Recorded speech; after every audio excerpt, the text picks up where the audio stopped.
Raywat Deonandan on the recombinant COVID-19 variant next. He's the opinionated Ottawa icon.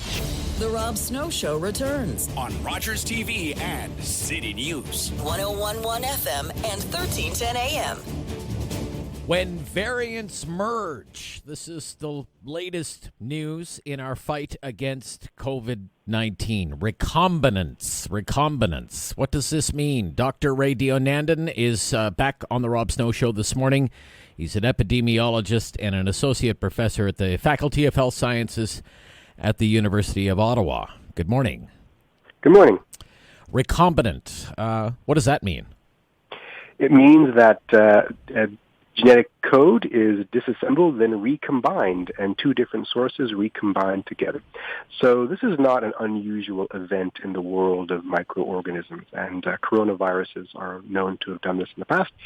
And this was predicted to happen with SARS-CoV-2 many months ago. Many virology experts were saying this is an eventuality.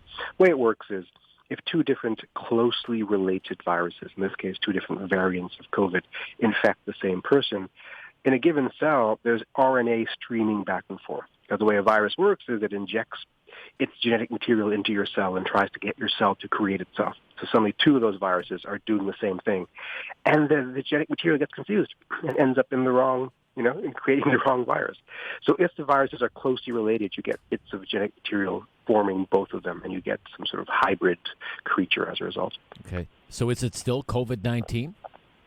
Yeah, it's so closely related, it's still COVID-19, to the extent that any variant is COVID-19. That's a qualitative judgment. We have mutations, we have variants, we have strains. These are names that are irrelevant to most people. But yeah, we can consider them to be still COVID-19. So would it be too early to know if a recombinant is more severe, causes more severe illness, or would be more contagious? Certainly, contagion is a great fear about some of the variants that are circulating. Sure. Many things to unpack here. First of all, as far as we know, this was wild in the sense that it happened naturally in a person in the laboratory detected it. But it might not have been. It may have been caused by the laboratory. We don't know. This thing may be happening all the time, but now we have a high-tech lab that was looking and was able to detect it. So let's not get too carried away here. And it's very common for these events to happen and create something less lethal and less transmissible. It's almost a little bit random. So you can create a hybrid that is not particularly good for the virus. It's way too early to be concerned about this. However, there is the chance they could create a variant that is both hyper-transmissible and hyper-infectious and lots of other things. Right. It's unlikely at this point, but it's possible. So we have to keep our eye on it. Okay. Yeah, it could be that, or it could be benign is not maybe the right word, but maybe much like, what do you call it? The original COVID-19, I guess you're saying. Yeah, look, two geniuses having a kid don't always produce another genius. Okay, all right, okay. Well, I guess we'll see what happens. I want to ask you a few more things while we have you on the line this morning. Sure. Here we go. There are many warnings about reopening things right now, as we are doing this week across the province of Ontario on a regional basis, because of the variants, because of the pace of vaccinations. How wise do you think it is right now to be reopening businesses? And First of all, these decisions aren't made with just the public health perspective in mind. You have to consider the economics, the public tolerance, the need for kids to be in school, all that stuff. So with that caveat, this is a multi-perspective endeavor. I'll speak solely from the public health perspective, and that is, it is too early for a number of reasons. Number one is we do expect a third wave because that's what everything points to. And that third wave might actually be worse than the previous waves in terms of cases, not necessarily deaths. Second is that we're in a race here against the new variants. The B.1.1.7 UK variant is likely to become the dominant variant sometime this spring. And when that happens, we're in a new realm of chaos where we have to harden our healthcare systems even more so. And it might actually be more lethal, too, so it could be scary. As a result, we have to vaccinate more people ahead of the schedule when we think this will be the dominant variant. And if you give the virus a head start, that's not a good idea. Opening things up gives the virus a head start to transmit and to gain traction. So this strikes me as a poor strategy if the goal here is to win that race and to be able to reopen safely later in the year. Okay. Why do you think, though, that the recent data suggests the case counts and certainly the number of fatal cases has declined and declined rather significantly in the last, say, 14 days, in percentage terms down double digits? This is true around the world. And number one, there are at least 6 different reasons. 4 are unlikely and 2 are likely.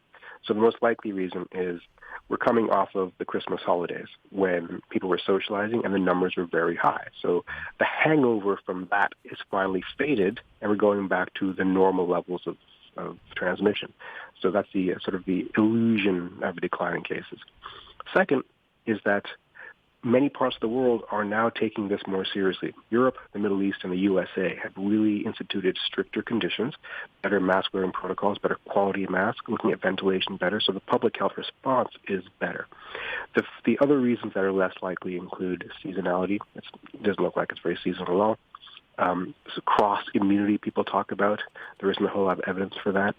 A testing bias, that doesn't really exist either. And lastly, immunization. So only 3 countries, Israel, UK, and the USA, have vaccinated at scale. And it seems unlikely that that's what's causing the decline in cases. It's more likely the 2 things I mentioned, the post-Christmas hangover and also the fact that these restrictions are working. But if you lift the restrictions, the cases will go up again. The caveat being, because we've done a good job immunizing long-term care residents, this third wave, the death toll may not be as high, which is small mercies. Okay. One more, well, maybe 1 or 2 more questions. Reuters News is reporting out of the UK this morning that Britain is going to become the first country to deliberately infect healthy volunteers with coronavirus in what is called a human challenge trial. It's going to be a small trial, 90 people between the ages of 18 and 30. But they're going to volunteer and be deliberately exposed to coronavirus in, quote, a safe and controlled environment. What do you think about the ethics of such a thing? Yeah, that's a big question. If you had asked me this a year ago, I would have said, okay, we're in a crisis situation. I guess we have to loosen the ethics rules here. But now it's a preventable disease in the form of vaccination. So I'm not sure this is ethical anymore. It got ethics clearance, so clearly other people disagree with me. And I'm not sure what we hope to achieve with this. If we had been proposing a challenge trial, again, 6 months, 7 months, a year ago, to test the efficacy of a vaccine because the world desperately needs one, all right, the crisis mode necessitates the changing of ethics standards maybe. But we have vaccines. We have a strategy forward. So I'm not entirely sure what this gives us that warrants this level of ethical fuzziness. Okay. I thank you so much for your time and for those encouraging words. Thank you, Doctor. Thank you.